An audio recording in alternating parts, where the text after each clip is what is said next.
ഏവർക്കും ചാംസ് ഐഡിയാസിൻ്റെ മറ്റൊരു എപ്പിസോഡിലേക്ക് സ്വാഗതം. ഈ വീഡിയോ ഇപ്പോൾ നടന്നുകൊണ്ടിരിക്കുന്ന വിപണി തകർച്ചയിൽ ഏറ്റവും കൂടുതൽ തകർച്ച നേരിട്ട പൊതുമേഖലാ ബാങ്ക് സ്റ്റോക്കുകളെക്കുറിച്ചാണ്. പൊതുമേഖലാ ബാങ്കുകളുടെ ഓഹരി സൂചികയായ നിഫ്റ്റി PSU ബാങ്ക് സൂചിക അതിൻ്റെ സകല സപ്പോർട്ടുകളും തകർത്ത് ഒരു വർഷത്തെ താഴ്ന്ന നിലവാരത്തിലേക്ക് അടുക്കുന്നു എന്ന് പറയാം. പ്രധാനമായും ഇതിനുണ്ടായ കാരണങ്ങളാണ് ഇവിടെ പരിശോധിക്കുന്നത്.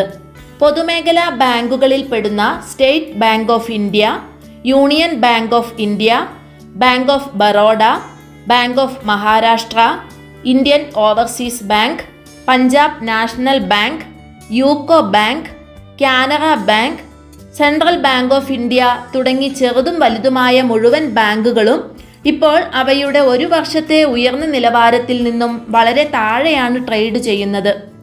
UCO bank, union bank of India, bank of India, Indian overseas bank എന്നിവയാണ് നിക്ഷേപകർക്ക് കനത്ത നഷ്ടം വരുത്തിവെച്ചത്. ഈ ഓഹരികൾ അതിൻ്റെ ഒരു വർഷത്തെ ഉയർന്ന നിലവാരത്തിൽ നിന്നും ഏകദേശം 60 മുതൽ 70% കൂടുതൽ ഇടിഞ്ഞു.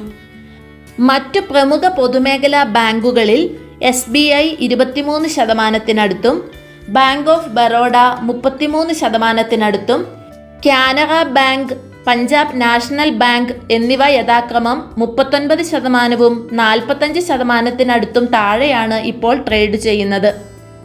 പൊതുമേഖലാ ബാങ്ക് ഓഹരികളിൽ ഈ പരിഭ്രാന്തി പരത്തുന്നത് എന്താണ് എന്ന് നോക്കാം.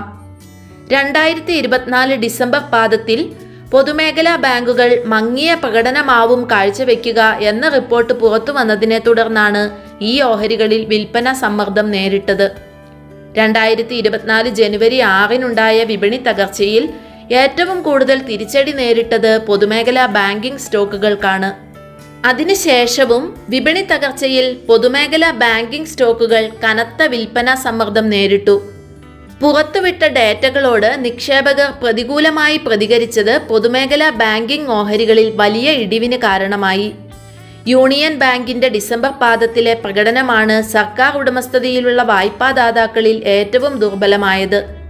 അതിന്റെ നിക്ഷേപങ്ങൾ മുൻ വർഷത്തെ അപേക്ഷിച്ച് പ്രതിവർഷം 3.8% മാത്രം വളർന്ന് 12.2 ട്രില്യൺ ആവുമെന്നും അഡ്വാൻസുകൾ 5.9% ഉയർന്ന് 9.5 ട്രില്യണും തുടർന്ന് നിക്ഷേപങ്ങൾ 2% കുറയുമെന്നും കണക്കുകൂട്ടുന്നു.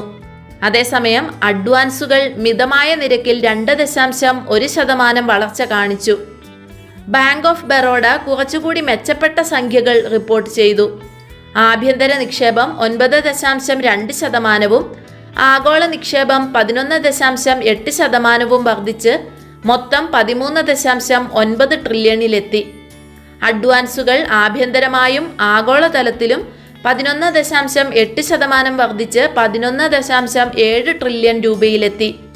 റിപ്പോർട്ട് പുറത്തു വന്നതിനെ തുടർന്ന് ജനുവരി 6-നു മാത്രം ഓഹരി വില 4%-ലധികം ഇടിഞ്ഞു. നിക്ഷേപകരുടെ പ്രതീക്ഷകൾ നിറവേറ്റുന്നതിൽ പരാജയപ്പെട്ട ത്രൈമാസ അപ്ഡേറ്റുകളിൽ നിന്നാണ് പൊതുമേഖലാ ബാങ്ക് ഓഹരികൾ വിറ്റഴിക്കപ്പെടുന്നത്.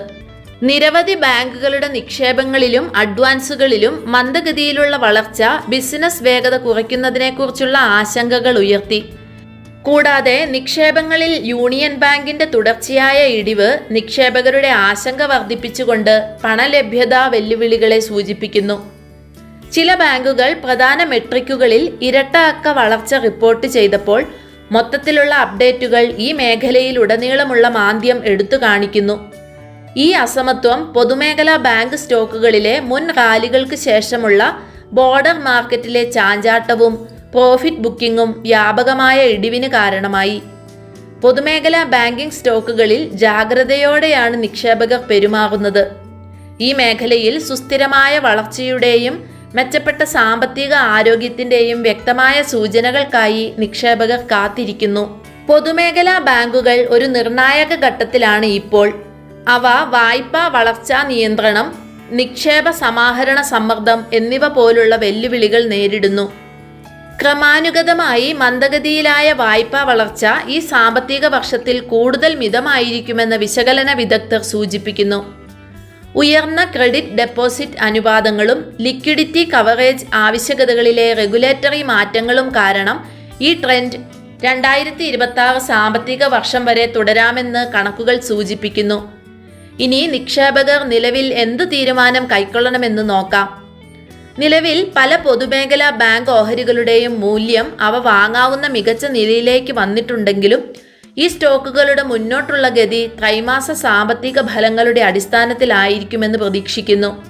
അതിനാൽ തന്നെ ദീർഘകാല നിക്ഷേപകർ ഒഴിച്ച് ഹ്രസ്വകാല ലാഭത്തിനായി ഈ സ്റ്റോക്കുകൾ പരിഗണിക്കുന്നവർ വളരെ ശ്രദ്ധാപൂർവം തീരുമാനമെടുക്കുന്നതാവും നല്ലത്. ഈ സെക്ടറിൽ മുന്നോട്ട് എന്തെല്ലാം പ്രതീക്ഷിക്കാമെന്ന് നോക്കാം. ബിസിനസ് തന്ത്രത്തിന്റെ കാര്യത്തിൽ പൊതുമേഖലാ ബാങ്കുകൾ പ്രവർത്തന കാര്യക്ഷമത മെച്ചപ്പെടുത്തുന്നതിലും അവരുടെ ഡിജിറ്റൽ ബാങ്കിംഗ് കഴിവുകൾ വികസിപ്പിക്കുന്നതിലും ശ്രദ്ധ കേന്ദ്രീകരിക്കുമെന്ന് പ്രതീക്ഷിക്കുന്നു. ഉപഭോക്തൃ അനുഭവം മെച്ചപ്പെടുത്തുന്നതും റിസ്ക് മാനേജ്മെന്റിനായി നൂതന സാങ്കേതികവിദ്യ സ്വീകരിക്കുന്നതും അവരുടെ വളർച്ചാ പദ്ധതികളുടെ ഭാഗമായിരിക്കുമെന്ന് പ്രതീക്ഷിക്കുന്നു.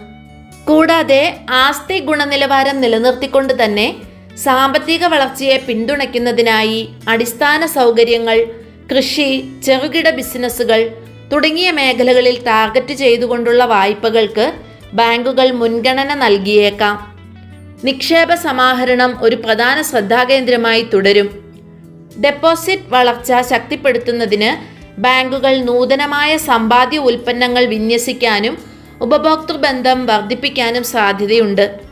ഭാവിയിലെ ക്രെഡിറ്റ് വിപുലീകരണത്തെ പിന്തുണയ്ക്കുന്നതിനും പണലഭ്യത നിലനിർത്തുന്നതിനും ഈ വെല്ലുവിളിയെ അഭിമുഖീകരിക്കുന്നത് നിർണായകമാണ്. ഹ്രസ്വകാല സമ്മർദ്ദങ്ങൾ അവരുടെ സാമ്പത്തിക പ്രകടനത്തെ ബാധിക്കുമെങ്കിലും പൊതുമേഖലാ ബാങ്കുകൾ കൂടുതൽ സുസ്ഥിരമായ വളർച്ചാ പാതയ്ക്കായി പ്രവർത്തിക്കുമെന്ന് വിശ്വസിക്കുന്നു. അവരുടെ ശക്തമായ മൂലധന അടിത്തറ പ്രയോജനപ്പെടുത്തുന്നതിലൂടെയും തന്ത്രപരമായ സംരംഭങ്ങളിൽ ശ്രദ്ധ കേന്ദ്രീകരിക്കുന്നതിലൂടെയും അവരുടെ സാമ്പത്തിക പ്രതിരോധം മെച്ചപ്പെടുത്താനും ദീർഘകാലാടിസ്ഥാനത്തിൽ ഇന്ത്യയുടെ സാമ്പത്തിക വികസനത്തിന് സംഭാവന നൽകാനും ബാങ്കുകൾ ലക്ഷ്യമിടുന്നു. ബോണ്ട് വിതരണങ്ങൾ ഉയരുമെന്ന് പ്രതീക്ഷിക്കുന്നുണ്ടെങ്കിലും മതിയായ പണലഭ്യത ഉറപ്പാക്കാൻ ബാങ്കുകൾ ബദൽ ഫണ്ടിംഗ് സ്രോതസ്സുകൾ പര്യവേഷണം ചെയ്തേക്കാം. അടുത്ത കാലയളവിലെ നിരക്ക് വെട്ടിക്കുറവുകൾ കുറച്ച് ആശ്വാസം നൽകും. തിരഞ്ഞെടുത്ത സെഗ്മെന്റുകളിൽ ക്രെഡിറ്റ് ഡിമാൻഡ് വർദ്ധിപ്പിക്കും. പുതിയ സ്ലിപ്പേജുകൾ ലഘൂകരിക്കാനും ആസ്തി നിലവാരം നിലനിർത്താനും പൊതുമേഖലാ ബാങ്കുകൾ അവരുടെ റീറ്റെയിൽ വായ്പാ തന്ത്രങ്ങൾ പരിഷ്കരിക്കാൻ സാധ്യതയുണ്ട്. ഫിൻടെക് കമ്പനികളുമായുള്ള വർദ്ധിച്ച സഹകരണം അവരുടെ സാങ്കേതിക കഴിവുകൾ കൂടുതൽ മെച്ചപ്പെടുത്തുകയും താഴ്ന്ന പ്രദേശങ്ങളിൽ അവരുടെ വ്യാപ്തി വർദ്ധിപ്പിക്കുകയും ചെയ്തേക്കാം. വായ്പാ വളർച്ച മന്ദഗതിയിലാക്കുന്നതിനും ചില്ലറ വ്യാപാര സമ്മർദ്ദം വർദ്ധിപ്പിക്കുന്നതിനുമുള്ള വെല്ലുവിളികളെ മറികടക്കാൻ ഈ ശ്രമങ്ങൾക്ക് കഴിയുമോ എന്ന് നിർണ്ണയിക്കുന്നതിൽ വരുന്ന പാദങ്ങൾ നിർണായകമാകും.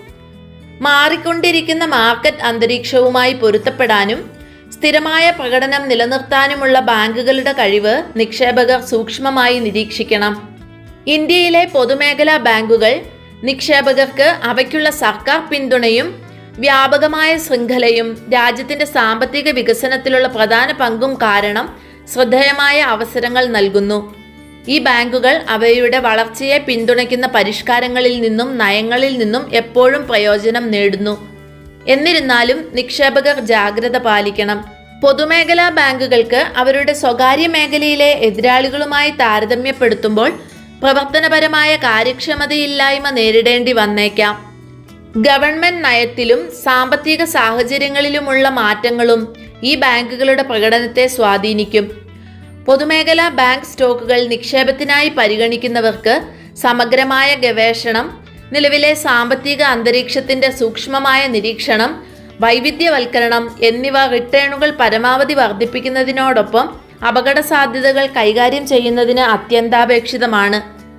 നിക്ഷേപ തീരുമാനങ്ങൾ എടുക്കുന്നതിനു മുൻപ് നിക്ഷേപകർ ശ്രദ്ധിക്കേണ്ട മറ്റു കാര്യങ്ങൾ തിരഞ്ഞെടുക്കുന്ന ബാങ്കുകളുടെ അടിസ്ഥാന കാര്യങ്ങൾ, കോർപ്പറേറ്റ് ഭരണം, ഓഹരിയുടെ മൂല്യനിർണ്ണയം എന്നിവയാണ്. അടുത്ത വീഡിയോ 2025 ഏറ്റവും കൂടുതൽ വളർച്ചാ സാധ്യത കൽപ്പിക്കപ്പെടുന്ന സെമി കണ്ടക്ടർ മേഖലയിലെ ഇന്ത്യയിലെ ഏറ്റവും വേഗത്തിൽ വളരുന്ന മികച്ച കമ്പനികളെക്കുറിച്ചാണ്. ഈ മേഖലയിലെ ചില കമ്പനികളെ നിങ്ങൾക്ക് ഈ ചാനലിൽ മുൻപ് വിശദമായി പരിചയപ്പെടുത്തിയതുമാണ്. വൻ വളർച്ചാ സാധ്യതയുള്ള സെമി കണ്ടക്ടർ മേഖലയെക്കുറിച്ചുള്ള ഈ വീഡിയോ മറക്കാതെ കാണുക. വീഡിയോകൾ ഉപകാരപ്രദമായി തോന്നുന്നുവെങ്കിൽ ചാനൽ മറക്കാതെ സബ്സ്ക്രൈബ് ചെയ്ത് നോട്ടിഫിക്കേഷൻ ഓൺ ചെയ്തിടുക. Thank you all.